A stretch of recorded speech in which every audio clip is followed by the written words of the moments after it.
자, 우리가 지금 불법승 삼보에 대한 이해 공부를 하고 있어요.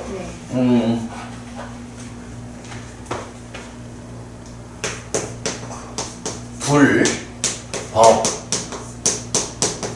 승 이래야 되고, 한자로는 불, 법, 승. 그리고 빨리어로는 붓다,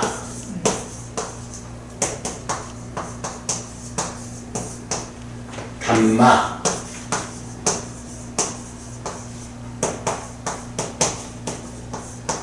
상가,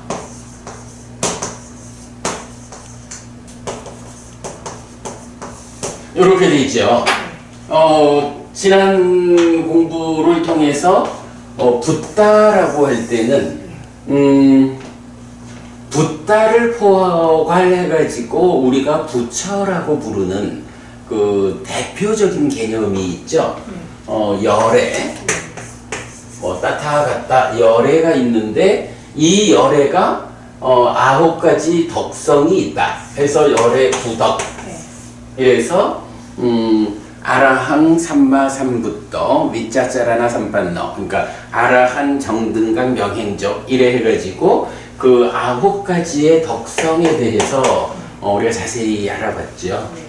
그 다음에 담마, 법에 대해서는 법의 정형구, 그래서 부처님께서 잘 설하신 법 가르침은 스스로 보이는 것이고 시간을 넘어선 것이고 와서 보라는 것이다. 그래서 우리 이런 저 바닷속에 있는 것들 내가 가면 보이는 거야. 그들은 그대로 거기 있을 뿐이야. 이런 거. 그래서 숨지 않고 스스로 보인다. 보고 싶으면 와서 봐라. 이런 식 보았고, 향상으로 이끄는 정형구로 보았고, 이제 오늘은 승, 상가에 대해서 볼 거예요. 요 상가라고 하는 말, 이 말은 이제 원래 의미가 뭐냐 하면, 그냥 이제 물이, 그러니까 회합 이렇게 표현을 하나? 이건 그냥 물이라고만 하지 물이 집단 요런 기본 개념인데, 이제 부처님을 말할 때도 그렇고, 또 부처님 당시에 인도에는 육사외도, 이래서 6명의 외도 스승들이 있었잖아요. 이 6명의 외도 스승들을 설명할 때도 보면 요 상가와 관련해 가지고 상기라고 해서 상가를 가진 자, 요런 의미인데, 요때 상가를 가진 자 요래 되는데, 상가가 말하자면 따르는 자의 무리, 요런 의미가 있는 거예요. 그러니까 이제 상가라고 하면 기본적인 의미로는 어떤 그 스승이 있어가지고 그 스승이 그냥 스승인데 따라오는 사람들은 잘 없어서 혼자 한두 명 데리고 이런 정도를 말하는 건 아닌 것 같고, 하나의 스승이 있으면 그 스승을 뒤따르는 무리가 있다 라고 할 때 그 무리를 지시하는 말이 상가. 그래서 상가는 이제 불교 안에서는 이제 어떻게 나타나냐 하면 비쿠 상가, 비쿠 하니까 요 비쿠라는 말이 이제 넘어오면 비구가 되는 거야. 남자 출가자죠. 그리고 비쿠니 상가 하면 여자 출가자 비구니 상가 이렇게 되는 거거든요. 그래서 비쿠 상가라고 하면 기본적으로 출가한 사람 중에 남자들로 구성된 그 따르는 자들의 무리, 이렇게 보면 되겠죠. 비쿠니, 여자 출가자, 이렇게 이제 기본적인 상가라는 의미가 있어요. 그런가 하면 이제 이 상가는 또 좀 주목해야 하는 의미가 우리가 요 불법승에서 삼보라고 말할 때 기본적으로 어디에 이 말이 쓰여요? 부처님을 말하고 그러니까 경을 말하고 보고 아니 그러니까 이런 불법승이 우리가 어떤 일을 할까 우리가 불교 신자로 살아가면서 어떤 것을 할 때 불법승이 나와. 삼기의 내가 질문하기가 되게 애매하다. 이건 우리가 삼귀의 할 때 불법승을 하는데 그 삼기의 할 때 불법승을 뭐라고 표현하죠? 그래. 기법 기승 이렇게. 그거죠. 근데 이제 그거를 우리가 이 책에서 우리가 번역할 때 어떻게 해? 의지처인 이렇게 하죠. 의지처인 부처님 하면 이제 불이고 의지처인 가르침 하면 법이고 의지처인 성자들 해서 승 이렇게 쓰고 있거든요. 그러면 상가라는 말이 기본적으로 따르는 자의 무리 해서 비쿠 상가 하면 출가한 남자 스님들의 집단 이런 식이 되면 의지처인 상가라고 할 때 성자들이라고 하는 말하고는 조금 괴리가 있지 않나. 그러니까 왜냐하면 비쿠 상가 이럴 때 남자 스님들의 집단이다 라고 할 때 그때 모두가 다 성자들이 된 건 아니잖아. 아직까지 성자가 되지 못한 공부하는 스님들도 있잖아요. 뭐 이제 이러하기 때문에 요 상가는 좀 조심스럽게 우리가 접근을 해야 해요. 근데 이제 어쨌든 상가의 기본적인 의미, 단어적 의미는 이렇게 따르는 자의 무리 요런 의미예요. 그리고 경에서는 비쿠 상가, 비쿠니 상가. 근데 여기에는 우바세 이렇게 하죠. 우바사카 남신자 상가 이런 말은 없어. 상가라는 말은 요렇게 나올 때는 꼭 비쿠 비구니 출가자의 경우에만 요 상가라는 말을 써요. 우바사카 상가, 우바시카 상가 해서 남신자 상가, 여신자 상가 이런 말은 없어. 예, 그런 정도 보고요.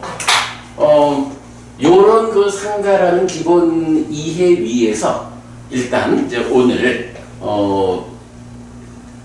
붓다 담마에 이어서 상가를 공부하도록 하겠습니다.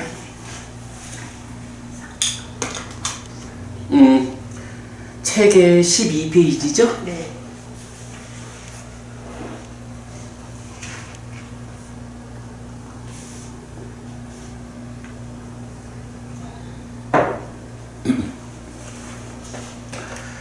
자, 12페이지 보면 상가누사띠 승수념 이랬어요. 승을 이어보는, 그러니까 계속해서 기억하기 이런 의미죠. 요때 상가하고 아누사띠 해서 상가가 승이고 아누사띠가 계속해서 기억하기 이렇게 된 거죠. 요건 이제 제가 한 번 더 읽어볼게요. 수파티판노 바가와토 사카상고 우주파티판노 바가와토 사카상고 니아야파티판노 바가와토 사카상고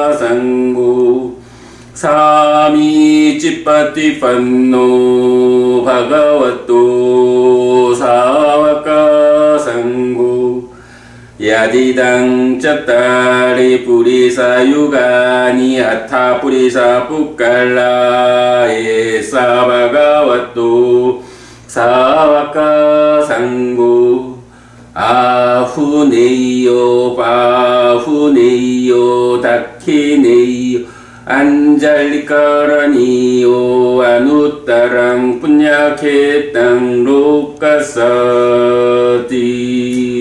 요렇게 이제 읽는 거예요. 네네. 읽는 김에 우리 불법승 같이 한번 다 읽어볼까? 우리 앞에서 뭐 계속 공부하면서 이제 읽었던 거지만 네. 오늘 이제 상가까지를 하니까 네. 요 불법승을 이어보는 거 다 같이 한번 보겠습니다. 네. 그러면 9페이지. 네. 부타누사띠부터요. 어디부터요? 아, 부타누사띠인가 9페이지. 아, 9페이지 제목이 부타누사띠죠. 아, 예, 예. 그러니까 불수념부터 아, 예. 읽어보겠습니다. 네. 이티피소 바가와 아라항 삼마 삼부토 위짜짜라나 삼빤노 수가토 로까위두 아누따로 뿌리사 담마사라티 사타데와 마누사낭 부토 바가와티 스와가토 바가와타 담무 산디띠꼬 아칼리꼬 예히파시꼬 파네이꼬 빠짜땅 웨디타포 윈유히티 수파티판노 바가와토 사와카상고 우주파티판노 바가와토 사와카상고 냐야파티판노 바가와토 사와카상고 사미치파티판노 바가와토 사와카상고 야디당 짜따리 뿌리사유가니 아타 뿌리사 부칼라 예사 바가와토 사와카상고 아후네요 바후네요 다키네요 안잘리까라니요 아누따랑 뿐야케땅 로까사디 요렇게 이제 불법승 삼보에 대해서 네. 처음에는 뭐 이게 인도말이잖아. 예. 그것도 2600년 전에 쓰였던 인도말이니까 사실은 좀 입에 잘 익숙하지 않지만 그래도 이제 불교 신자들이 기본적으로 해야 하는 게 요 불법승 삼보에 대한 계속해서 기억하는 일이거든요.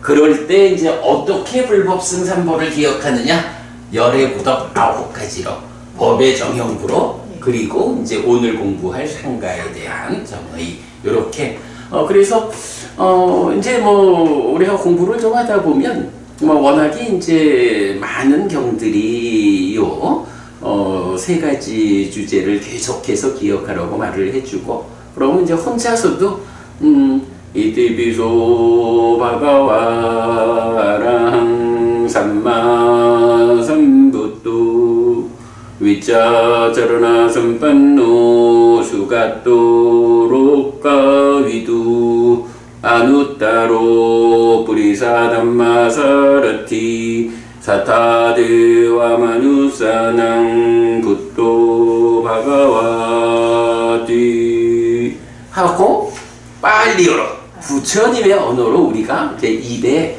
익숙해지는 거죠. 그러면 뭐 우리 이제 보통 한국 불교에서도 노는 입에 염불하라 이런 얘기도 하잖아요. 사실은 여기서 계속해서 기억하기라는 의미가 그런 의미하고 잘 맞는 거예요. 내가 진짜 노는 입에 이게 할 일이 없으면 마음이 딴 데로 가잖아. 이리저리 그냥 엉뚱한 상상, 망상으로 끌려가는데 그거 삶에 도움되지 않죠. 예, 그럴 때 바로 이티피소 바가와 아라항 삼마 삼부터 위짜자라나 삼판노 수가토록 가비도 이러면서 이게 계속 부처님은 이런 9가지 덕성이 있어. 이런 9가지 관점이 부처님이요. 뭐 이렇게 그게 공부하는 거고 부처님을 기억하는 거거든. 그리고 마찬가지 스와카토 바가와타 담모 산디띠꼬 아칼리꼬 에히파시꼬 파나이꼬 바짜땅 웨디타포 윈유히지 하고 입에 익숙해지면 이게 하는 기분도 좋거든요. 사실 불교 신자가 기본적으로 이런 그 부처님을 또 그러니까 불법성 삼보에 대해서 귀의한다라는 게 단순히 귀의로 끝나지 않고 늘 삼보를 기억하는 삶, 그거를 이제 요런 세 가지의 암송을 통해서 할 수 있는 거죠. 자, 그렇게 하고 이제 상가누사띠 들어가겠습니다. 네.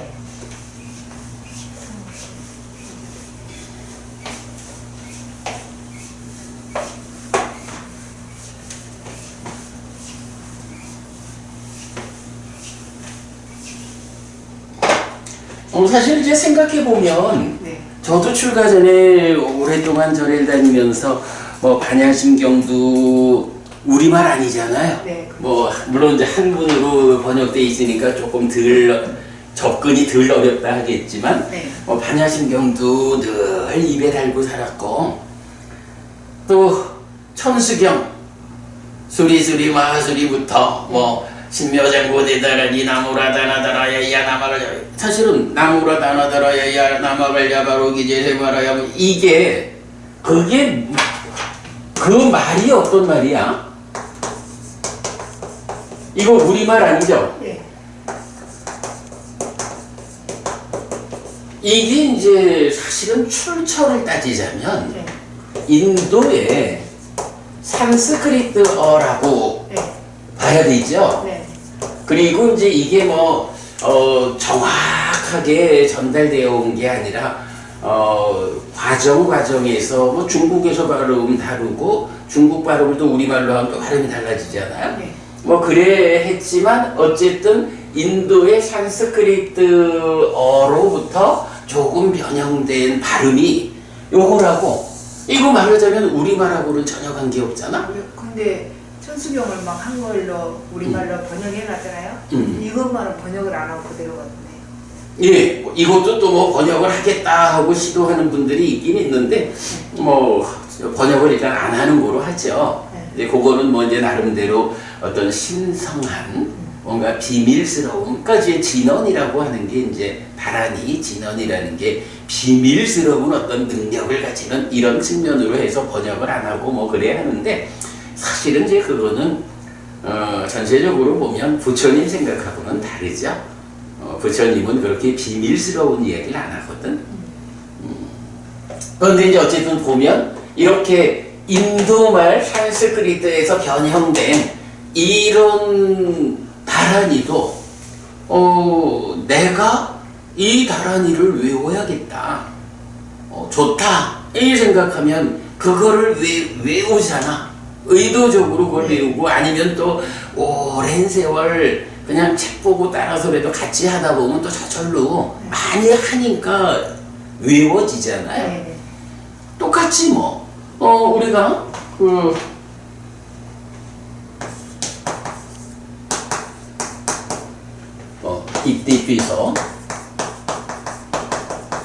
이띠피서 바가와 아라항 삼마 삼부터 이래 하면 이거 뭐지?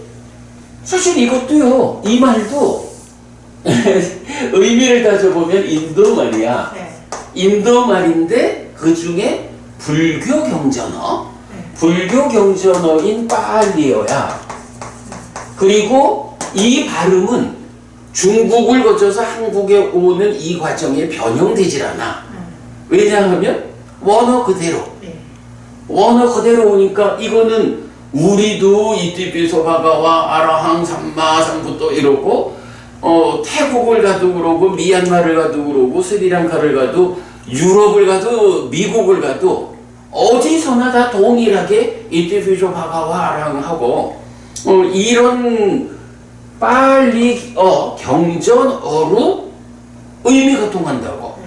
그러니까 나무라 다나다라 야야 나마갈야 이거를 반복해서 외우고 그걸로 사실은 내 마음의 집중, 마음의 중심을 잡아가지고 가는 그것도 뭐 사실은 훌륭해요. 이제 마음을 딴 데로 가지 못하게 사실은 이제 부처님 입장하고 다른 거는 이런 진언 바라니까 어떤 특별한 능력을 가진다 이렇게 보는 거를 이제 부처님은 뭐 그럴 것 같으면 세상에 못할 일이 하나도 없지 뭐. 부처님은 그런 어떤 비밀스러움, 언어가 가지는 어떤 특별한 능력 이런 거는 뭐 일체 배제하는 거고. 그러나 이제 이렇게도 열심히 따라하면 사실은 불교 신자 중에 뭐 천수경 외우는 사람도 많고 그 중에 신묘장보 대다라니야 뭐 저도 출가 전에 한 번 외우는데 45초 정도 걸렸어. 굉장히 빨리. 나무라다나다라 야야나마갈야 바로 기제대바라야 모지다다바야 마다다바야 막 이걸 해가지고 그래 했거든요. 그러니까 의미는 몰라도 이 다라니를 외우는 그 일 자체로서의 어떤 능력, 다라니가 가지는 능력 이렇게 보기보다는 거기에 내가 집중되는, 그러니까 내 마음이 집중되는 데 따르는 힘이다 이렇게 봐야 되는데 사실 이제 우리가 이티피소 바가와 아라항 삼마삼부또 하면 말하자면 똑같은 인도 말인데 이 말은 불교 경전어이고 중요한 게 의미를 알잖아. 의미를 모르고 외우는 거는 그저 거기에 내가 집중되는 일을 통해서 어떤 성과를 내는 삼매라는 게 그런 거죠. 그거밖에 없는데 의미를 아는 건 뭐야? 이게 부처님 가르침이요. 한국에서도 미국에서도 유럽에서도 태국에서도 스리랑카에서도 어디서나 다 자기 말로 이해를 하겠지만 이티피소 바가와 아라항 삼마삼부토라면 이렇게 그분 세존께서는 아라한이시고 정등각이시고 명행적이시고 이런 의미에 대해서 자기들대로의 언어로 말을 해도 의미는 똑같다고. 이 의미가 알려진다고. 그럼 보부님 우리가 정말로 좀 더 냉정하게 그 효율성을 보자 하면 의미를 모르는 가운데에 익숙해져 가지고 집중되는 이런 방법하고 집중해서 해 나가지만 그것의 의미를 알고 하는 거하고 어떤 게 내 삶을 향상으로 이끌고 있어요. 의미를 알고 하는 그지 당연하죠. 그래서 이제 제가 지금 일부러 더 이 불법성에 대한 이걸 계속해서 기억하기를 같이 읽어보고 버우님이 이게 익숙해지면 노는 입에 염불한다 하듯이 입에 달 수 있다. 그렇게 익숙해지는데 문제는 이거는 신묘장부 대다라니 하는 거하고는 다르게 우리가 그 의미를 안다고. 내가 이티피소 바가와 아라항 삼마삼부또 이러면서 이게 공부가 이제 받쳐주면 이렇게도 그분 세존께서는 아라한이야. 아라한 이거 공양받을 만한 분이라고 하면 안 된다. 그거 아니고 번뇌다 한 분이야. 번뇌로부터 시작되는 생사 문제를 번뇌를 다 부셨기 때문에 생사 문제를 해결한 분이에요. 이렇게 우리는 의미를 아니까 이티피소 바가와 아라항 하면서 그 의미를 새기면서 암송할 수가 있잖아. 이런 차이가 있죠.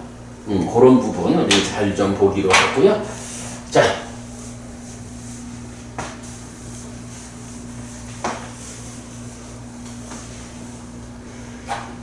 이제 그 중에 상가, 승에 대한 이야기인데요. 첫 번째가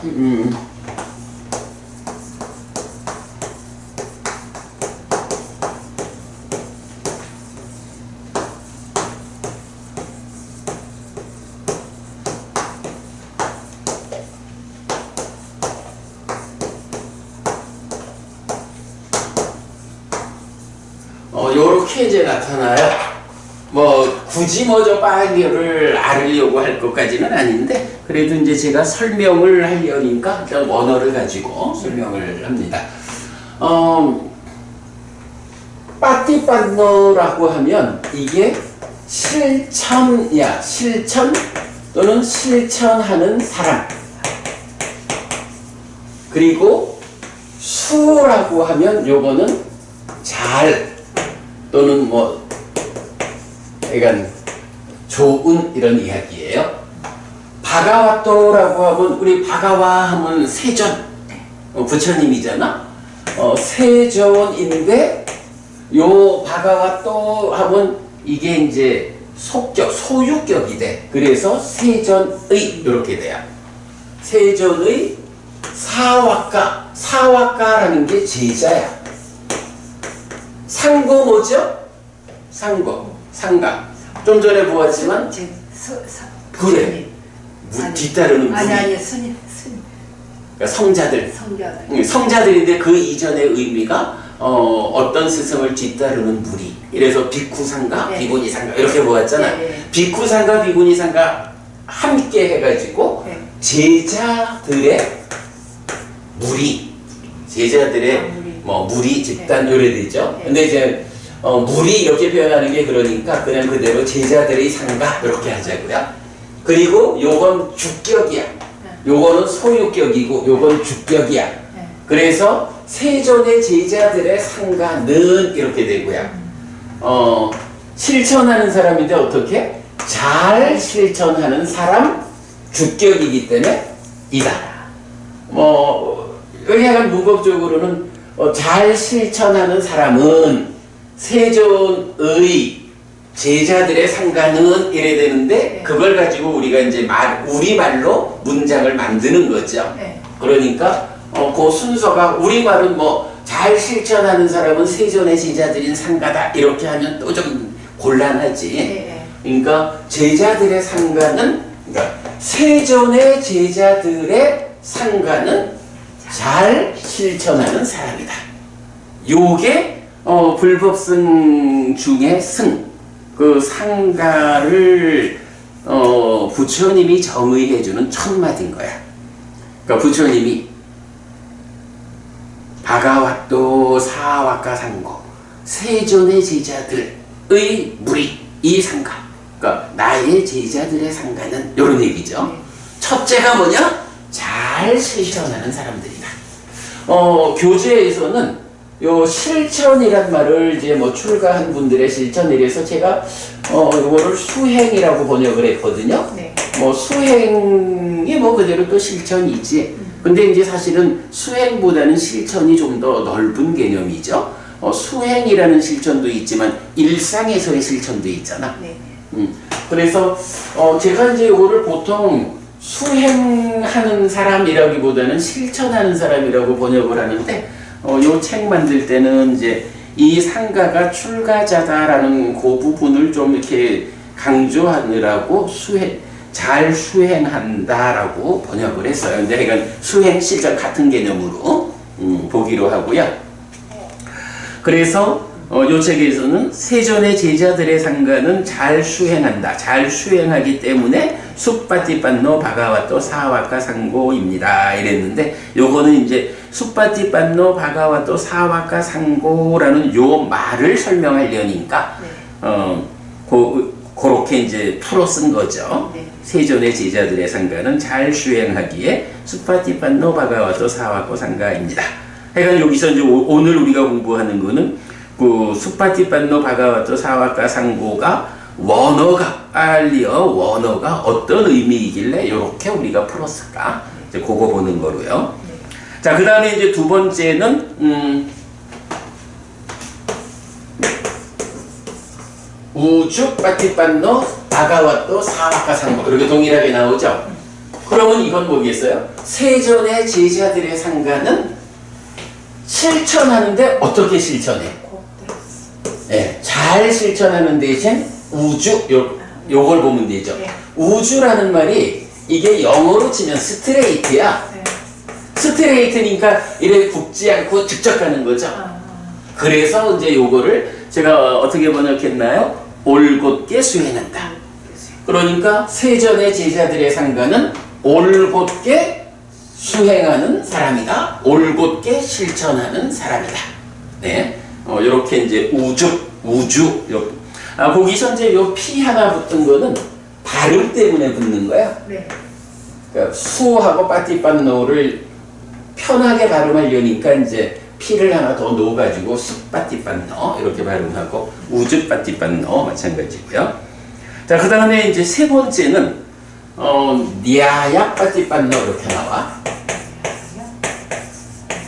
그러니까 니아 요게 발음이 요거는 영어에도 없는 철자거든. 근데 요 뒤에 뭐 요렇게 아가 오거나 에가 오거나 유가 오거나 이러면 요 발음이 요게 위에 이제 요 물결문이 없이 그냥 이제 엔 요러면은 나라고 발음하게 되잖아. 네. 요 물결무늬가 있는 거는 그 좀 특별한 발음이기 때문에 특수부호를 붙여주는데 요거는 니아라고 읽어요. 니아. 그러니까 에가 붙으면 네라고 읽어야 되고 뮤라고 읽어야 되고 그래요. 그러니까 뭐 좀 요게 특수한 발음이에요. 자, 그래가지고 세 번째는 이 발음이 니아야 빠띠빤노 이렇게 되는 거예요. 그런데 이제 요 니아야라고 하는 거는 의미가 뭐냐 하면 방법을 말해요. 방법. 그러니까 실천을 하잖아. 실천한다, 수행한다 라고 하는데 어떻게 실천하고 어떻게 수행하죠? 어떤 방법이 주어져야 되겠지. 그 방법을 말하는 게 니아야 그래야 되고요. 이 방법으로는 실천, 수행 측면에서 부처님은 어떤 방법을 가르쳐 주죠? 부처님이 알려주는 수행의 방법. 근데 이제 구체적인 방법이 있어. 어쩌기. 요거 이제 우리 수행경전. 네. 여기 보면 이제 대념처경이 있거든. 네. 대념처경은 사념처 수행을 설명해 주는 경이거든요. 요 사념처 수행할 때 보면 요렇게 나와. 에까야노 아양비가웨 맞고 사타낭 위습디야 소카파리 대와낭 사마띠까마야 두카도마나사낭 아탕가마야 니아야사 아디가마야 니파나사 사치키리야야 야지당 짜따로 사티파타나 라고 해서 비구들이여 사념처라는 이 길은 중생들의 청정을 위한 슬픔과 비탄을 건너기 위한 고통과 고뇌의 줄어듦을 위한 그리고 방법을 얻기 위한 열반을 실현하기 위한 유일한 경로다. 그래 나오거든. 그러니까 슬픔과 비탄, 고통과 고뇌를 다 해결하고 어떻게 열반을 실현하자 이거죠. 열반을 실현하기 위한 수행 방법이 사념처다 이거야. 그런데 바로 열반을 실현하기 위해서는 방법이라는 게 필요하죠. 열반을 실현하기 위한 방법을 얻어야 되는데 그 방법이 바로 사념처다. 그러니까 사념처라는 이거는 열반을 실현하기 위한 방법이다. 이렇게 되거든. 그러면 이제 여기 니아야 빠띠빤노 세존의 제자들의 상가는 방법 실천 이러니까 방법에 맞게 올바른 방법으로 실천한다. 이래 되겠죠. 그러면 이 어떤 방법? 사념처 수행이라는 이 방법으로 나가겠죠. 그래서 우리가 이제 계속 말하지만 불교 수행은 하나의 체계를 갖고 있다. 사념처로 시작해서 사마타 위파사나로 완성된다. 이런 하나의 수행 체계를 갖고 있다라고 하고 우리가 이제 설명을 하거든요. 뭐 뒤에 이제 공부하기로 하고. 그래서 보면 어쨌든 사념처라는 이 수행의 방법으로 시작을 해서 그 마지막 완성, 번뇌를 부수고 깨닫는 마지막 완성 과정은 사마타 위파사나로 끝내는 거야. 이러기 때문에 사념처로 첫 번째 단계까지를 가지 않고는 열반을 실현한다, 깨닫는다 하는 게 불가능해. 그래서 깨닫자, 열반을 실현하자 라고 하는 방법이 있다. 그 방법은 사념처다. 요렇게 이제 경은 전체적으로 말하고 대념 적용도 그렇게 지금 말해주고 있거든요. 냐야 방법이라는 의미고 구체적으로는 사념처 또는 사념처로 시작하고 사마타 위파사나로 완성되는 하나의 수행 체계. 요게 방법이죠. 네, 그렇게 보면 되겠어요. 대념 적용의 핵은 그 얘기를 해주고 있고. 자, 그 다음에 이제 네 번째는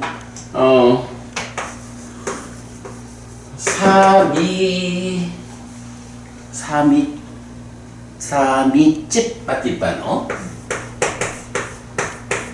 이렇게 나와요. 그래서 사미집 빠띠빠노 바가와또 사와카상고 하니까 세존의 제자들의 상가는 실천한다? 어떻게? 사미찌.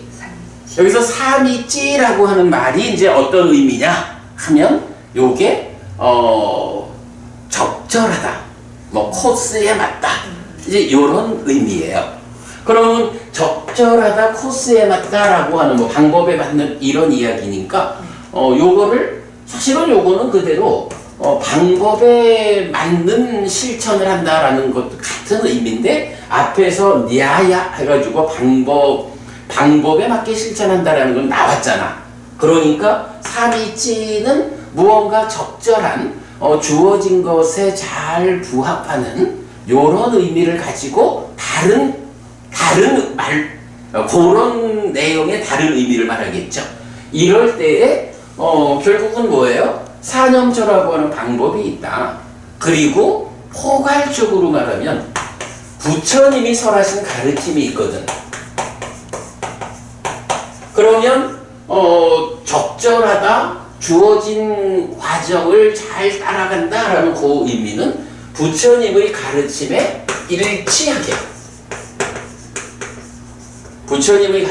일치하게 실천한다. 그러니까 불교 신자다라고 말하고 내가 비구야 이러면서도 정작 자기가 어떤 삶을 사느냐, 수행할 때 어떤 방법으로 수행을 하고 일상의 삶에서 어떻게 실천하면서 살아가느냐 할 때 부처님이 가르쳐준 내용하고 다르게 살아가면 곤란하죠. 부처님은 이렇게 부처님이 설하신 이 가르침에 어긋나게 살아가는 제자들은 상가라고 할 수 없다. 그래서 세존의 제자들의 상가는 사미찌빠띠빠노 가르침에 일치하게, 그렇죠? 가르침에 일치하게 수행한다. 그래서 요 가르침 이러면은 그러니까 이제 실천 방법으로는 사념처 이래 된다면 가르침에 대한 중심된 이야기는 기본적으로 부처님 우리 요새 이제 독성집에서 계속 읽지만 열애는 이것을 깨닫고 실현했다라고 하는 걸로 삼법인하고 연기하면 보통 12연기라고 하는 거죠. 이런 삼법인, 연기, 이런 부처님 깨달음의 본질, 그런 가르침에 일치하게 실천한다. 이런 식으로 보면 되겠죠. 자, 그래서 이제 기본적으로 부처님의 그러니까 세존의 제자들인 상가는 어떤 사람들이냐라고 하면 잘 실천하는 사람이야. 올곧게 실천하는 사람이야. 그러니까 올곧게 흔들리지 않고 딴 데 가지 않고 외길로 올곧게 실천하는 사람이고, 이제 부처님이 제시하는 그 방법, 사념처라고 하는 이 방법에 맞게 실천하는 사람이고, 그 다음에 가르침에 일치하게 실천하는 사람, 수행하는 사람, 요렇게 세존의 제자들의 상가를 말하는 거죠. 네. 자, 그러면 이제 이어가지고 야디당 짜따리 뿌리사 유가니 아타 뿌리사 뿌깔라라는 게 나와요. 여기서 이제 야디당이라는 거는 뭐 이제 관계대명사 뭐 이래 나오니까 뭐 이런 사람들 이런 얘기고, 짜따리라는 말은 넷이라는 말이야. 짜따리 넷. 뿌리사 유가니라고 하면 사람들 이런 얘기 하면 되고요. 아타라는 말이 8이야. 8. 그리고 뿌리사 뿌깔라 하면 뭐 그냥 사람들, 그러니까 뿌리사도 사람이고 뿌깔라도 사람이야. 그래서 이건 그냥 사람 이렇게 보면 되는데, 그래서 이제 요거 보면 그러니까 뿌리사 유가니 할 때 유가라는 말이 이제 묶어져 있다, 쌍이다 이런 의미가 되거든요. 그러니까 사람들을 네 가지로 묶어서 네 가지 쌍이요 이렇게 말하는 거예요. 그래서 짭다리 뿌리사 유가니 이러면 네 쌍의 사람이 있다는 거야. 네 쌍의 사람. 그리고 아타 뿌리사 뿌깔라라고 하면 여덟이고 사람인데 뿌깔라, 요것도 그냥 사람인데 복수로 썼어요. 그래서 이제 여덟의 사람들 뭐 이런 식으로 이제 보면 되는데, 이제 그거를 중국에서 이제 요 부분을 번역하기를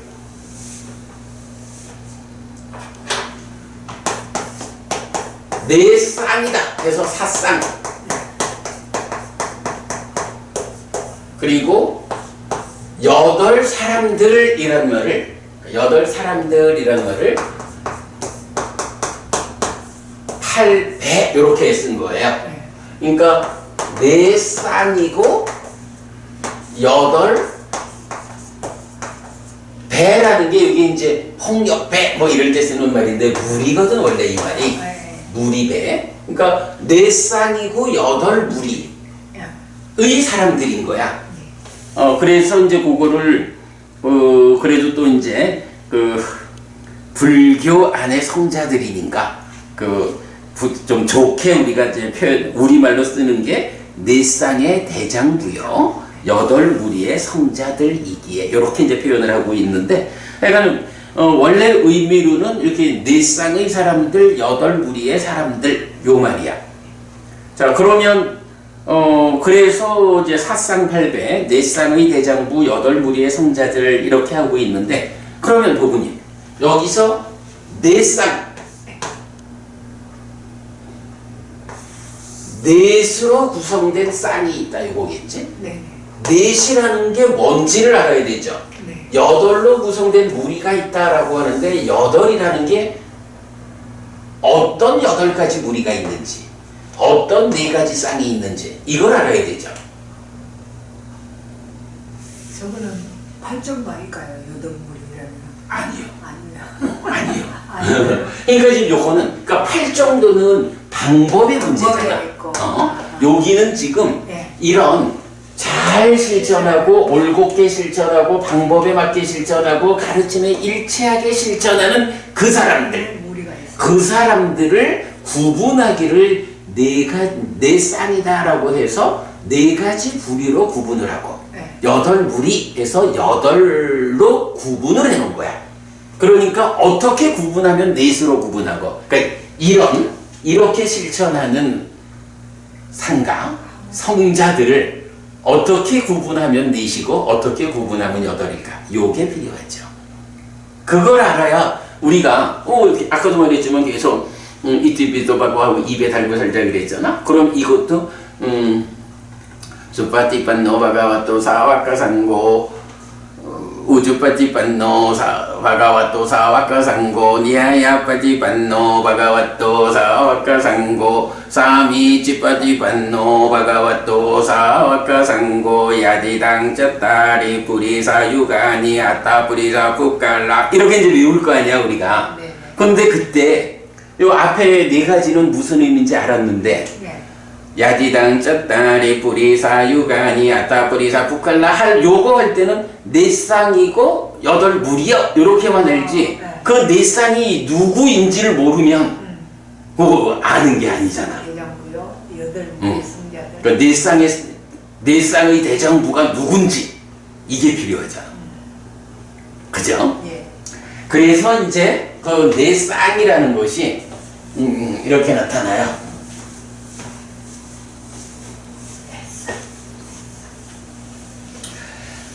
이제 성자라고 할 때 그 성자들의 그 단계가 있는 거야. 네. 얼마만큼의 성취.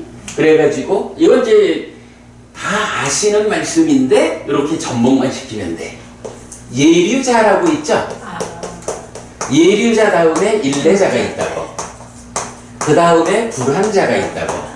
아랑. 그렇죠. 그 다음에 아라한지. 요러면 예. 1, 2, 3, 4, 아, 네 쌍이다. 네 쌍의 대장부다. 예. 요렇게 이제 표현을 하는 거야. 이게 쌍이라고 하는 말이 적절한지 모르겠네요. 우리 그 한국 불교에서 그 요 부분을 요렇게 번역을 했어요. 예. 예류자. 요렇게 했어.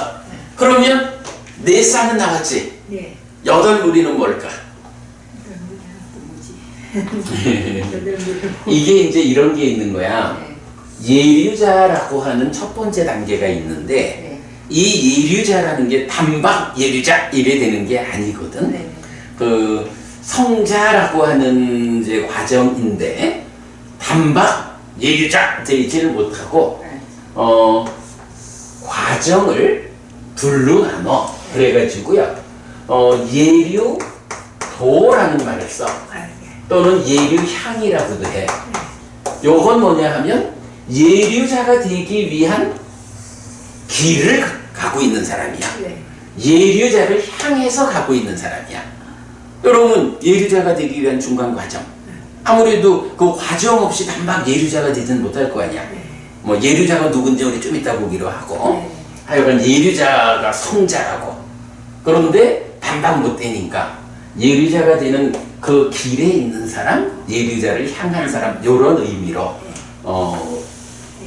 예류도 예류한 그러고 그 다음에 이렇게 길을 다 완성했어. 네. 그러면 그 완성한 사람을 예류과 이렇게 구분을 해. 네. 그러면 이제 말하자면 요 예류과를 성취한 사람이 예류자 이렇게 불리는 거지. 그러니까 요 도라는 거는 길을 가는 과정이고 과는 결과잖아. 열매가 맺은 거잖아. 네. 그래서 예류의 열매를 맺은 그 사람이 예류자 이렇게 되는 거고요. 그러면 예류자, 일례자, 불환자, 아라한의 사쌍이 있었는데 예류자를 둘로 나누는 거 보니까 다 둘로 나눠주면 8배가 되겠지. 네. 그래가지고 일례자도 일례도 일례과 불환자도 불환도 불환과 그리고 아라한도 아라한도 아라한과 그래서 아라한과를 성취한 사람을 아라한 불환과를 성취한 사람을 불환자 일례과를 성취한 사람이 일례자 예류과를 성취한 사람이 예류자 이렇게 되는 거야. 그래서 사쌍 8배.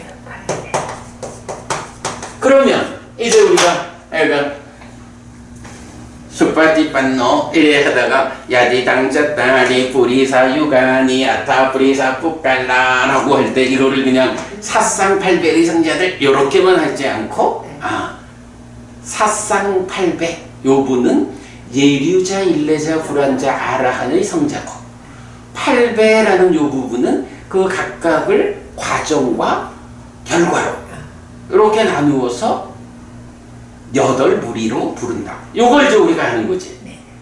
그러면 사쌍팔배라는 이 말을 잘 아는 거야.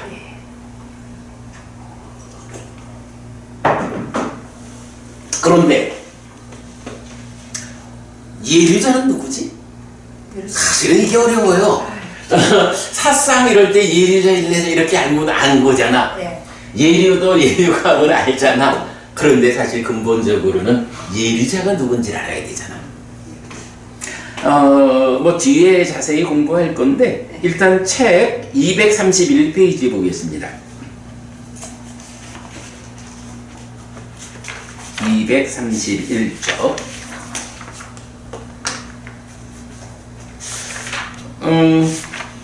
요게 이제 우리 책 제4장에서 보면 제자들 승상가 이래 되고 그 제4장의 제1절 해서 공통. 그러니까 제자들은 출가 제자도 있고 재가 제자도 있잖아. 그래서 그 두 부류의 공통으로 성스러운 제자 이렇게 이제 1절을 했는데 그 1절 중에 첫 번째가 231쪽 사상의 성자 이렇게요. 그래서 이 사상의 성자가 누군지를 부처님이 정의해 주는 경이 있는 거야. 그게 안구따라 니까야 네세 모음의 241번 사문경이거든요. 자, 우선 그 경 전에 제가 좀 설명한 거. 무명에 덮이고 가래에 묶여 옮겨가고 윤회하는 중생들의 삶의 영역은 욕계, 색계, 무색계의 3계 또는 소유의 삶, 존재의 삶. 그래서 소유의 삶은 욕계고 존재의 삶은 색계, 무색계 이래 되죠. 으로 구성됩니다. 그리고 불교만이 제시하는 또 하나의 삶의 형태가 있는데 소유를 극복한 존재의 삶에서도 벗어난 해탈된 삶입니다. 중생의 삶, 즉 존재에게서 무명을 벗겨내고 애를 끊음으로써 더 이상 옮겨가지 않고 윤회하지 않게 된 아라한에 완성된 삶입니다. 지난번에 한번 제가 요거 한번 설명을 뭐 자세히 하지는 못했던 것 같은데 한번 설명한 적이 있어요. 뭐냐 하면 중생들의 세상이 욕계, 색계, 무색계 이래야 되잖아. 그런데 요거를 욕계는 그대로 소유의 삶이다. 색계, 무색계는 소유를 넘어서서 존재를 오롯이 드러내는 삶이다. 그래서 존재의 삶. 그래가지고 서양 철학자 에리히 프롬이 말하는 소유냐 존재냐 하는 게 요거 같아. 뭐 이런 이야기. 그리고 이것이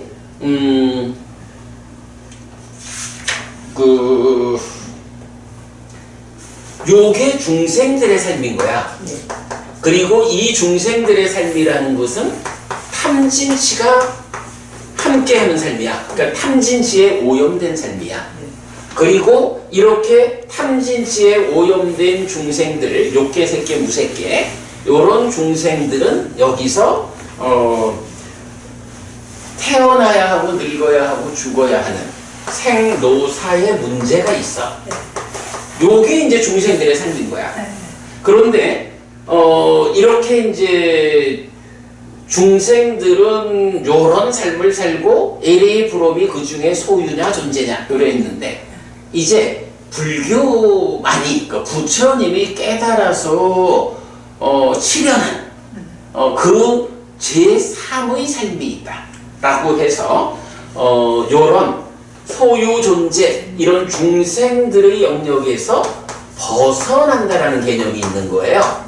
그래서 이 벗어남이 완성되면 이제 벗어나는 게 완성된 거를 이제 말하는 불교 용어가 해탈이라고. 해탈이라는 말은 뭐 우리가 잘 알잖아요.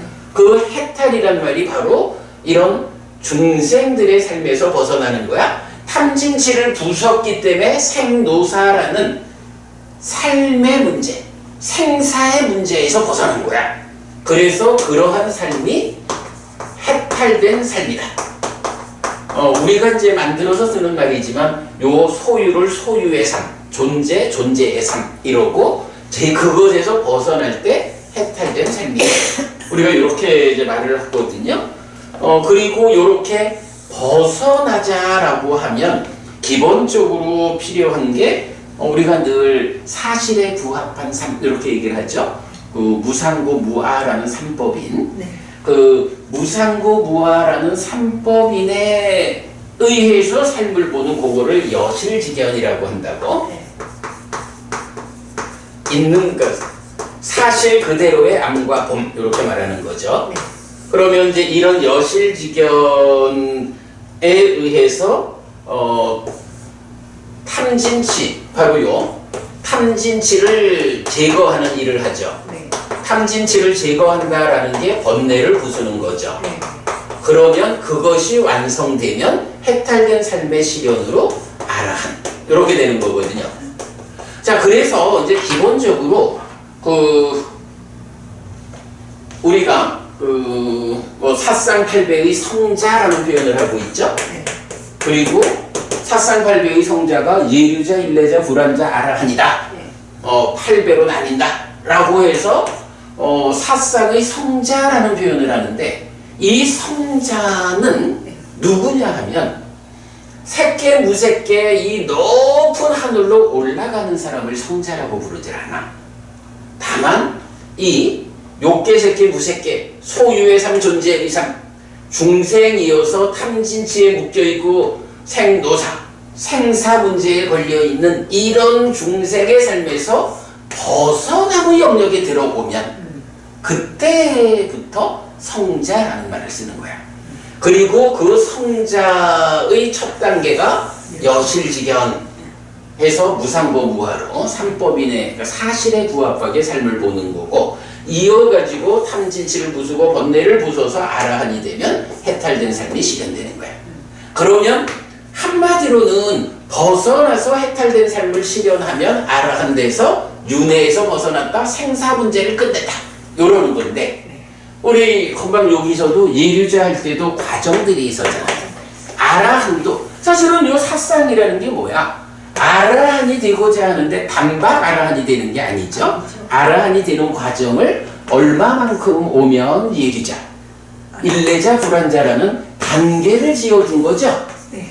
그러니까 바로 이런 식으로 말하면 요 예류자부터는 이제 벗어남의 영역에 들어선 사람이야. 그러면 요 벗어남의 영역에서 여실직연하는 여기에 아라한이 되는 과정에 예류자, 일레자, 불안자의 과정을 거쳐가지고 아라한이 되는 요거거든요. 어머님 책 한 장만 넘겨보세요.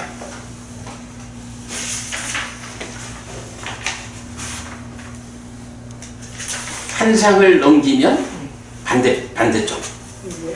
거기에 세 가지 삶의 방식에서 그림이 있잖아요. 요런 그림. 세 가지 삶의 방식이란 그림이 있는데, 요 그림 제가 만든 그림이야. 근데 요거 아주 제가 진짜 잘 만든 그림이라고 소개를 많이 하죠. 그래서 이제 지금 설명드린 그대로 소유의 삶, 존재의 삶에서 해탈된 삶으로 나가는 거야. 중생이 누구냐? 탐진치에 묶여가지고 욕계, 색계, 무색계의 중생이고 소유의 삶, 존재의 삶이라는 이 범주 안에서 생노사, 태어나야 하고 늙어야 하고 죽어야 하는 이 생사 문제에 묶여있는 요게 중생이라고. 불교는 이러한 생사 문제에서 벗어나야겠다. 그 생사에서 벗어남이 완성되면 그것을 해탈된 삶이라 하고 그 경지를 아라한이라고 한다. 그 아라한이 되는 과정이 무엇냐라고 하면 바로 여실직연, 무상고 무아, 세상의 이치를 있는 그대로 알고 보고 탐진치를 제거해서 생노사에서 벗어나는 이 과정이 얼마만큼 갖느냐에 따라서 예류자, 일레자, 불안자를 거쳐서 아라한이 되는 그림 잘 그려져 있죠? 요거 뭐 지금 우리가 이렇게 공부하는 거 보면 요 그림은 이해하기 어렵지 않죠? 근데 사실은 이 그림이 굉장히 중요한 그림이야. 특히 이 벗어남의 영역, 이 벗어남의 영역은 불교밖에는 없는 거야. 네, 이제 그런 부분을 이제 설명하고 있고요. 자, 다시 앞 페이지로 돌아와서. 자, 그럼 이제 금방 첫 단락 읽었거든요. 윤회하지 않게 된 아라한의 완성된 삶입니다. 그림 나왔고. 이때 해탈된 삶으로 나아가는 영역, 즉 존재로부터의 벗어남의 과정에 들어서면 성자, 여기서 이제 성자는 성스럽다라는 이 말을 쓰는 거죠. 성스러운 사람. 그리고 원어가 아리아예요. 아리아. 우리가 이제 공부를 하다 보면 이 아리아라는 말은 수도 없이 나오거든. 그 아리아, 바로 성스럽다, 성자, 요 말이에요. 자, 그래서 성자, 아리아라고 불리는데 예류자, 일례자, 불환자이고 아라한으로 완성됩니다. 그래서 성자는 예류자, 일례자, 불환자, 아라한의 사쌍으로 구성됩니다. 또한 각각을 과정과 성취로 구분하기도 하는데 예류자가 되는 과정에 있는 자, 예류도와 예류자를 성취한 자, 예류과, 일례자가 되는 과정에 있는 자, 일례도와 일례자를 성취한 자, 일례과, 불환자가 되는 과정에 있는 자, 불환도와 불환자를 성취한 자, 불환과, 아라한이 되는 과정에 있는 자, 아라한도와 아라한을 성취한 자, 아라한과의 8배입니다. 요거 아까는 제가 예류과를 성취한 자가 예류자 이랬는데 책에서는 거꾸로 적었네. 예류과를 성취하면 예류과, 그러니까 예류자를 성취하면 예류과 이랬는데 요건 책을 고쳐야 될 것 같아요. 일단은 과정이 완성된 사람을 예류자 이렇게 부르는 거로 제가 요건 책을 좀 수정해 놓을게요. 네.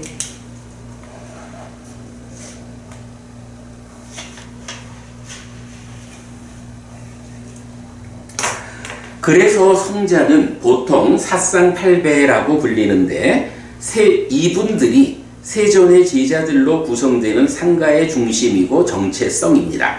그리고 사쌍팔배의 성자는 오직 8정도가 있는 여기 불교에만 있습니다. 해탈된 삶의 구현을 위한 유일한 길이기 때문입니다.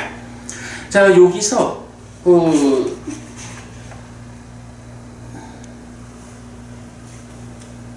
그래. 자, 거기서 이제 계속 좀 볼게요. 이제부터 사문경이 누가 예류자냐, 얼만큼 벗어남의 영역에 들어섰을 때 예류자라고 하느냐, 요렇게 이제 정의가 나와요. 자, 보겠습니다. 비구들이여, 오직 여기에 사문이 있다. 여기에 두 번째 사문이 있고, 여기에 세 번째 사문이 있고, 여기에 네 번째 사문이 있다. 다른 교설들은 무위의 알을 가진 사문들에 의해 공하다. 비구들이여, 이렇게 이 바른 사자후를 더하라. 요거는 이제 부처님이 제자들한테 8정도가 있는 나의 가르침, 불교 안에만 이런 첫 번째 사문 예류자, 두 번째 사문 일례자, 세 번째 사문 불환자, 네 번째 사문 아라한, 이런 사문들이 있다. 사자후를 토해라. 누구를 만나서든 당신들의 스승을 따라가지고는 이런 벗어남의 성취, 해탈된 삶을 실현할 수 없습니다.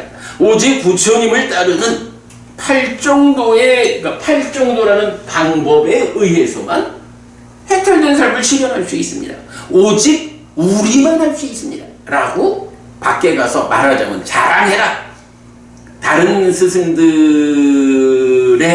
그 공부를 따라가는 사람들한테 대화를 하게 될 때 자신 있게 말해라.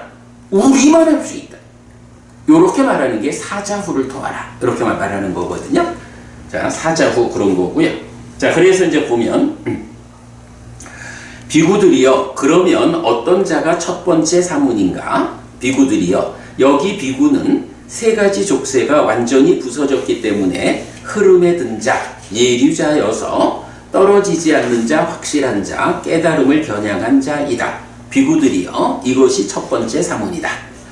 자, 여기서 이제 예류자를 말하는데 세 가지 족쇄가 완전히 부서졌기 때문에 흐름에 든 자, 예류자다. 이렇게 말하죠. 오늘 세 가지 족쇄가 무언지까지는 안 나갈 거예요. 거기까지 가자면 좀 너무 멀어. 요거 예. 마침 그 우리 지난주 목요일 날 예. 안구따라 니까야 관통법회에서 네. 요 10가지 족쇄에 대해서 간단히 좀 그 경도 소개하고 그 10가지 족쇄가 무언지 하는 거 이제 다 공부한 게 있거든요. 시간 되실 때 지난주 목요일 수업이야. 뭐 제가 이것도 나중에 이제 수업복으로 연결을 해드리겠지만 거기에서 족쇄라는 게 이렇게 10가지가 있는데 그 중에 앞에 3가지를 완전히 부순 사람이 예류자구나. 이렇게 이제 아는 거로 하고 일단 족쇄 이야기까지는 오늘은 넘어갑니다. 그런데 어쨌든 10가지 족쇄 중에 앞에 3가지를 끊어내서 예류자가 되면 이 예류자가 어떤 사람이냐라고 하니 첫째, 떨어지지 않는다. 떨어지지 않는다 무슨 말일까? 어디에 안 떨어질까?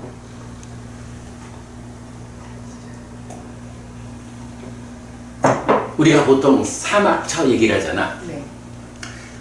이렇게 10가지 족쇄가 있는데 그 중에 앞에 3가지 이 족쇄를 끊으면, 족쇄라는 말이 이거 아니에요?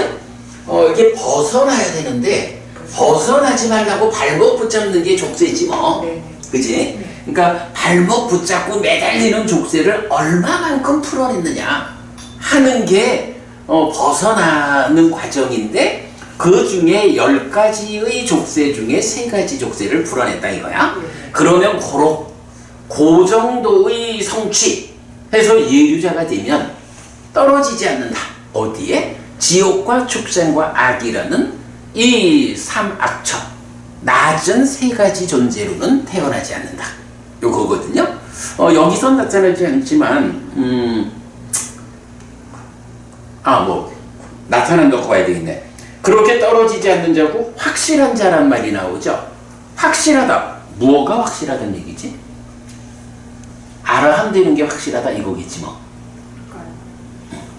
그거예요. 알아한다는 게 확실해.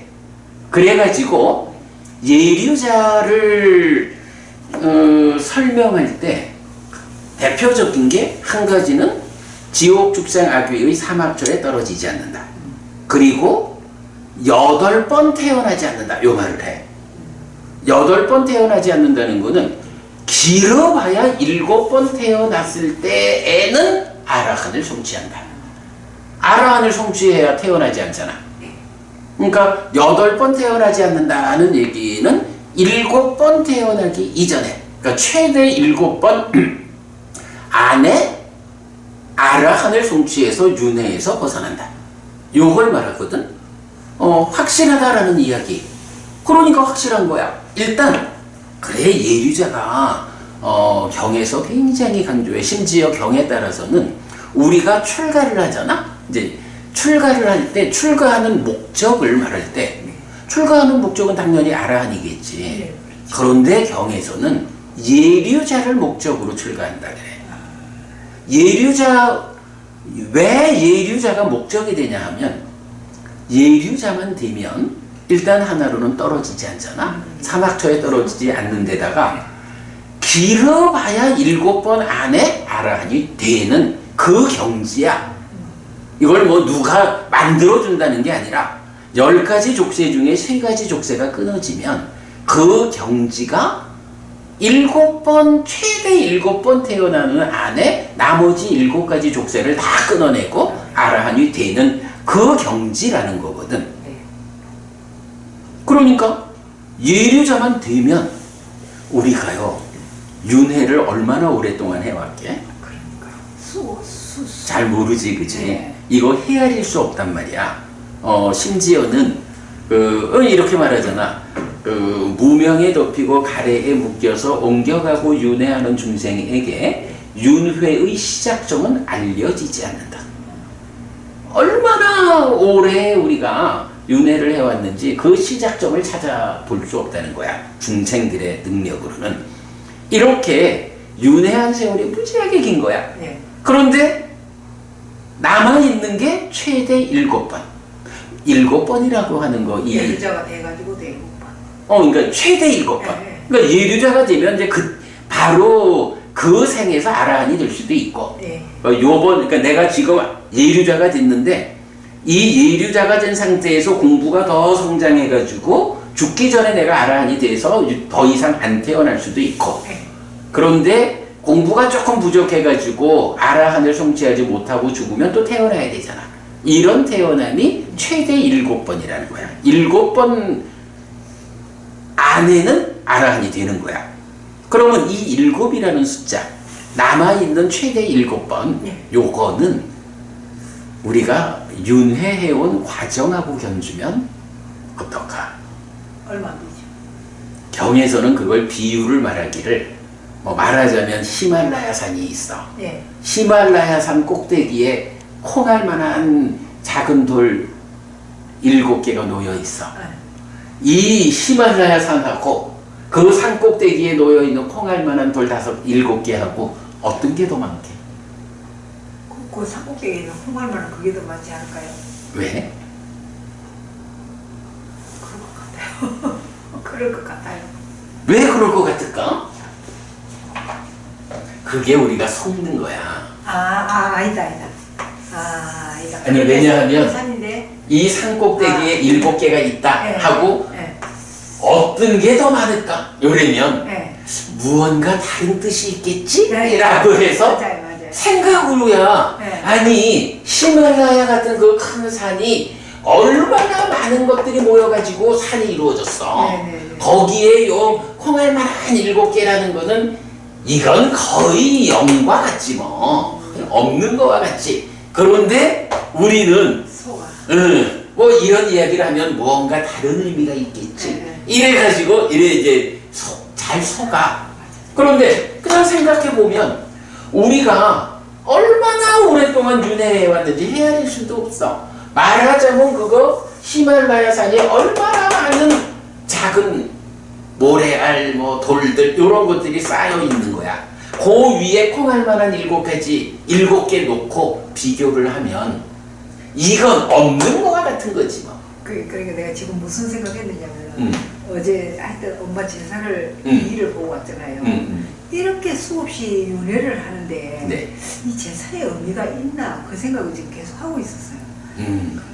그래, 제사 이야기는 우리 나중에 한번 그러니까 자세히 하기로 하고 그럼에도 불구하고 제사가 의미는 있어. 근데 제사를 바르게 지내야 돼. 하여간 뭐 우리 이제 그 잔우소니 경이라는 데서 보면 돌아가신 분을 위해서 우리가 제사를 지내는 네. 그 설명이 나와 있어.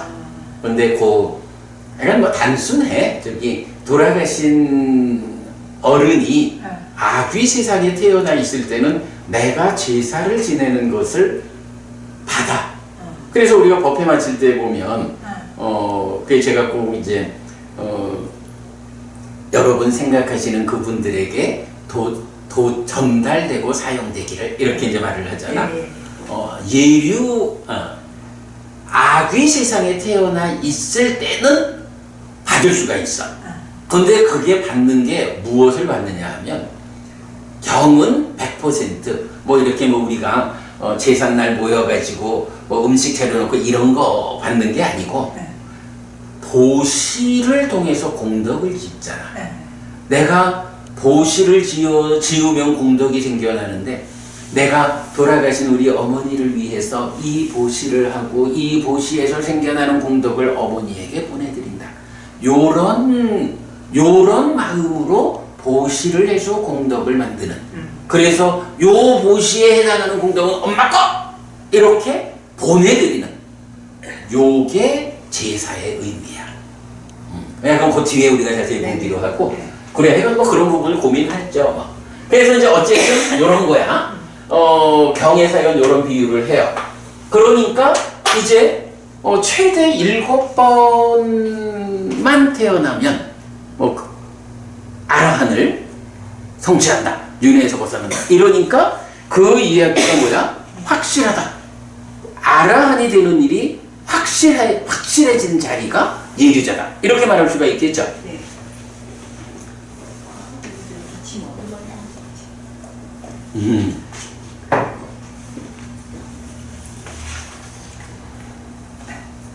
그래서 이제 좀 전에 말했던 그 출가하는 목적을 예류자에 두는 이유가 뭐냐 하면 물론 궁극적인 목적은 아라한이지.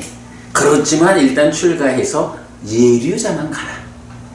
예류자만 가면 남아있는 거 7번은 금방이다. 최대 7번이고 이게 꼭 7번을 다 가야 되는 거 아니잖아. 요번에 예류자가 되면 요번 생에 아라한이 될 수도 있고 좀 부족하면 최대 7번 이렇게 말하는 거니까 예류자만 되면 이게 이제 말하자면 우리가 이제 마라톤을 할 때 42.10인가? 마라톤을 하면 이렇게 갔다가 돌아오잖아. 그럴 때 요 단환점이 있잖아요. 요 어떻게든 여기까지만 가면 그 다음부터는 돌아와서 끝나잖아. 마치 그런 식으로 아라한이 되자라고 할 때는 예류자를 일단 가야 되는 거야. 물론 뭐 이 과정이니까 그러니까 내가 금생에 아라한이 된다 해도 아라한이 되는 과정은 3개 끊어내고 또 좀 더 끊고 5개 끊고 이런 과정을 거쳐야 되는 거니까 이 과정을 이제 거치게 되는데 그 중에 예류자의 비중을 두는 거는 예류자가 되면 이렇게 반환점을 도는 것과 같아. 그럼 여기까지 갔으면 이제 꼴이 나는 거야. 이제 요런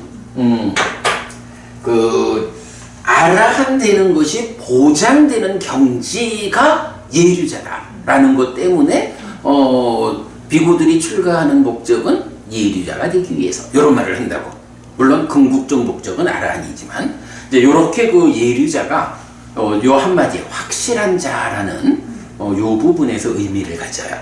일단 하여간 떨어지지 않는 자, 사막처에 떨어지지 않고 확실하다. 최대 7생 이전에 아라한 된다. 그리고 세 번째가 깨달음을 겨냥한 자이다. 깨달음을 겨냥한 자. 아무래도 예류자가 되면 이 사람은 모든 관심이 깨달음으로 지향돼 있겠죠. 그 부분을 이제 말해주고 있어요. 이렇게 예류자라고 하는 사쌍팔배 중에, 그러니까 사쌍의 성자 중에 첫 번째 경지인 예류자가 이렇게 정의가 되는 거야. 그러니까 오늘 좀 어렵기도 하고 시간이 많이 필요해서 족쇄 이야기를 제가 안 하고 넘어가니까 조금 부족한데 그건 하여간 지난 수업 참고하시고요. 나중에 그건 제가 좀 공부가 조금 더 진행된 다음에 설명하기로 하고요. 자, 그렇게 이제 예류자가 있어. 그럼 그 다음 비구들이요. 그러면 어떤 자가 두 번째 사문인가? 비구들이요. 여기 비구는 3가지 족쇄가 완전히 부서지고 탐진치가 엷어졌기 때문에 한 번만 더 돌아올 자, 일례자이니 한 번만 더 이 세상에 온 뒤에 괴로움을 끝낸다. 비구들이여. 이것이 두 번째 사문이다. 라고 나와요. 10가지 족쇄 중에 예류자가 3개의 족쇄를 끊었어. 그러면 일례자는 4개를 끊었을까? 5개를 끊었을까? 이렇게 생각해 볼 수 있잖아. 근데 일례자는 요 과정 중에서도 중간의 과정인 것 같아. 그래서 예류자는 3개의 족쇄를 끊었고 일례자는 몇 개의 족쇄를 끊었다는 말은 안 나와. 근데 일단 예류자 다음이니까 3개는 끊어진 거지. 그 다음에가 요거 중생들이 하여간 탐진치 때문에 생노사하는 요 탐진치를 부수는 일이잖아요. 탐진치가 엷어졌다. 요렇게 그 족쇄로는 더 이상 말하지 않고 3가지 족쇄가 끊어진 예류자의 위에서 탐진치가 더 엷어진 요런 상태를 일례자라고 하는데 일례 한 번 돌아온다는 거야. 근데 한 번 돌아오는데 어디로 돌아오느냐? 요 인간으로 돌아온다 이런 얘기 아니에요. 우리가 이제 요거는 약간 뒤에 불환자 개념하고 함께 봐야 되는데 욕계, 색계, 무색계라고 할 때 색계의 4번째 하늘 제4선의 하늘에 보면 그 꼭대기에 정거천이라는 하늘이 있어. 근데 요 정거천은 불환자만 태어나는 세상이야. 그래서 불환자만 태어나는 그 정거천이란 세상을 하늘을 빼고 욕계, 색계, 무색계의 나머지 세상. 그러니까 정거천에는 태어났다 하면 거기서 다시 정거천 밖으로 나오지 않고 뭐 굳이 나올 이유가 없지. 뭐 윤회에서 벗어나야 되는 거니까. 그 정거천 안에서 깨달아서 이제 윤회에서 벗어나는 거야. 그런데 일례자는 한 번 더 돌아온다라는 것은 바로 그 정거천 불환자의 영역 빼놓은 나머지 욕계, 색계, 무색계의 세상, 중생세상 요쪽으로 한 번 더 태어나는 그만큼의 경지야. 왜냐하면 예류자는 7번, 최대 7번이잖아. 반드시가 아니라 최대 7번인데 거기서 탐진치가 더 넓어져서 일례자가 되면 7번? 아니요. 나는 이제 한 번이면 돼. 요렇게 최대 7번보다 훨씬 더 줄어들어가지고 한 번이면 돼. 요런 의미가 일례자예요. 다만 그 한 번 더 돌아온다, 태어난다라고 하는 게 그 정거천이라는 불환자의 영역, 고기를 제외한 나머지 세상이다. 요것만 이제 보고요. 뭐 요런 부분 이제 요거는 이제 그 천천히 공부가 좀 쌓이다 보면 그때 해피스님 얘기가 이런 얘기였구나. 이게 모든 걸 오늘 다 할 수는 없죠. 그래도 일단 기준은 우리 그렇게 가고 그 다음에 비구들이요. 그러면 어떤 자가 세 번째 사문인가? 비구들이요. 여기 비구는 오하분결이 완전히 부서졌기 때문에 화생하고 거기서 완전히 열반하니 그 세상으로부터 돌아오지 않는 존재, 불환자. 돌아오지 않는 존재라는 요 말이 불환자예요. 불환자이다. 비구들이여. 이것이 세 번째 사문이다. 라고 했는데 여기서 이제 오하분결이라는 말이 계속 제가 10가지 족쇄가 있다 그랬잖아. 이 10가지 족쇄를 이 족쇄라는 말을 이제 한자로 번역한 게 결이야. 결이라는 말이 족쇄라는 말이야. 그런데 이 10개를 지금 예류자 보면 10가지 중에 앞에 3가지 이랬잖아. 그거를 5개씩을 나눠. 이게 좀 성격이 다른 족쇄인 거예요. 그래서 앞에 있는 5개, 뒤에 있는 5개인데 앞에 있는 5개를 낮은 단계의 족쇄 이렇게 표현을 하는 거야. 그러니까 족쇄 가운데 그러니까 결국은 벗어나야 하는데 벗어나지 못하게 발목 잡고 있는 요게 족쇄 결이라고 된 거잖아. 근데 그게 얼마만큼 악착같이 붙잡느냐 요런 차이는 있겠죠. 족쇄가 10가지나 되니까 그랬을 때 그 악착같이 붙잡는 강도가 센 것 마지막까지 놓아주지 않는 것 요런 5가지를 높은 단계의 족쇄 이렇게 말하는 거거든. 그래서 그게 상분결이야. 그리고 5가지에서 오상분결. 그리고 그렇다고 이제 그 10가지 중에 그 마지막까지 붙잡는 5가지 오상분결 빼면 그래도 족쇄 가운데 조금 쉽게 끊어지는 거겠죠? 요게 5가지잖아. 그거를 낮은 단계의 족쇄. 발목 잡는 힘이 조금 약해. 그거를 오하분결 이렇게 표현한 거예요. 그러니까 뭐 그렇게 그냥 개념만 보자고. 이게 족쇄라는 개념은 굉장히 어려운 개념이어서 공부가 조금 더 쌓여야 되고요. 자, 그래서 이제 어쨌든 불환자는 예류자는 족쇄 3개를 끊었죠. 3개를 끊었고 일례자는 족쇄 3개를 끊은 데서 더하기 탐진치가 옅어졌죠. 그런데 불환자는 이제 여기서 더 나가가지고 2개를 더 끊은 거야. 그래서 족쇄 5개를 끊었어. 어떤 족쇄? 낮은 단계의 5가지 족쇄. 오하분결. 요거를 끊으면 불환자인 거야. 그리고 이 불환자는 특징이 뭐냐 하면 정거천이라는 제4설의 꼭대기에 있는 하늘. 거기는 오직 불환자만이 태어나는 곳이야. 예, 그런 정거천에 태어난다라는 특징이 있고, 요 정거천에 태어난다라는 것을 경에서는 주로 화생한다라고 표현을 해요. 그리고 이제 불환자가 정거천에 태어난다? 그럼 아라한은 어떻게 말해야 돼? 아라한은 더 높은 데 태어나야죠. 그렇게 말하면 안 되는 거예요. 안 돼요. 태어나지 않는다. 아, 네, 써놨죠. 그러니까 이렇게 보면 네. 예류자, 일례자, 불환자, 아라한이 그렇게 단계로 네. 족쇄 3개를 끊었다. 거기에 탐진치가 옅어졌다. 족쇄 5개를 끊었다. 네. 나머지 높은 단계의 족쇄 5개까지도 마저 끊었다. 네. 아라한이죠. 네. 얼마나 태어나느냐라고 하면 예류자는 최대 7번까지 태어날 수 있다. 네. 부족한 가장 수행이 늦으면 7번이야. 일례자는 1번이지. 근데 그 1번이 정거천이라는 곳은 배제한 다른 곳에 1번이야. 그리고 불환자도 태어나는 거야. 1번 태어나는데 어디? 정거천에 태어나. 그리고 아라한은 안 태어나. 안 태어나. 요렇게 그 얼마만큼 족쇄를 끊었느냐 하고 얼마만큼 태어나느냐는 두 가지 측면에서 사상의 성자가 설명되고 있죠. 네. 예, 이렇게 보면 되겠어요. 자, 그래서 이제 그 불환자 보면 여기 비구는 오하분결이 완전히 부서졌기 때문에 요거 하여간 낮은 단계의 5가지 족쇄가 완전히 끊어진 거야.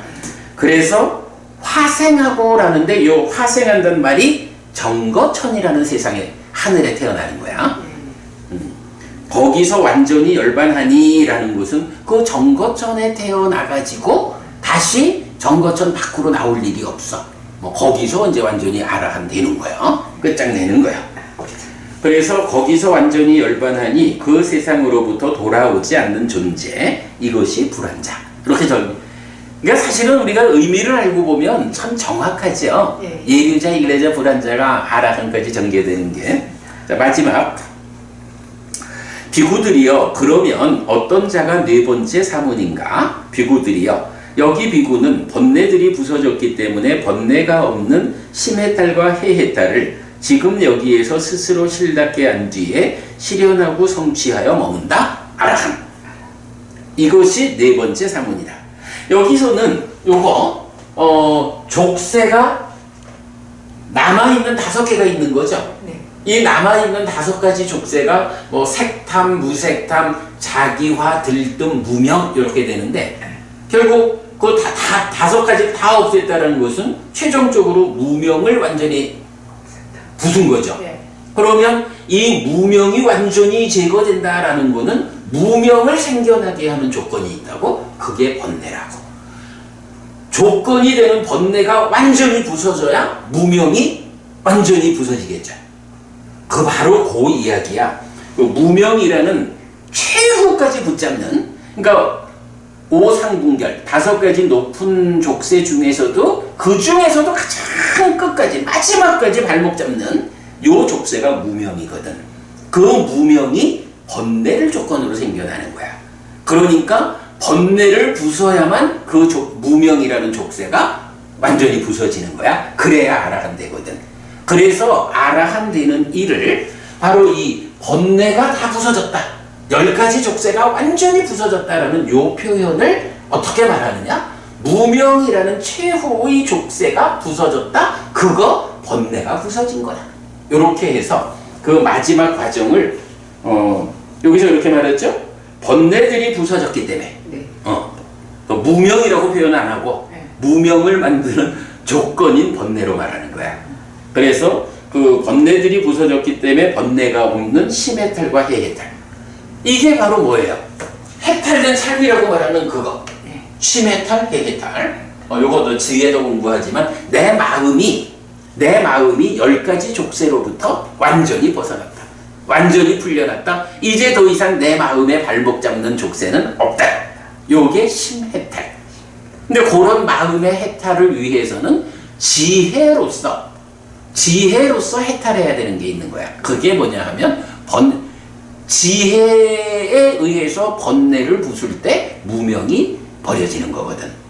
그거를 이제 해해탈 이렇게 말해서 심해탈, 해해탈 이 두 가지 해탈이 완성될 때 요거를 쓰는 말이 경에서는 또 이런 표현을 많이 해요.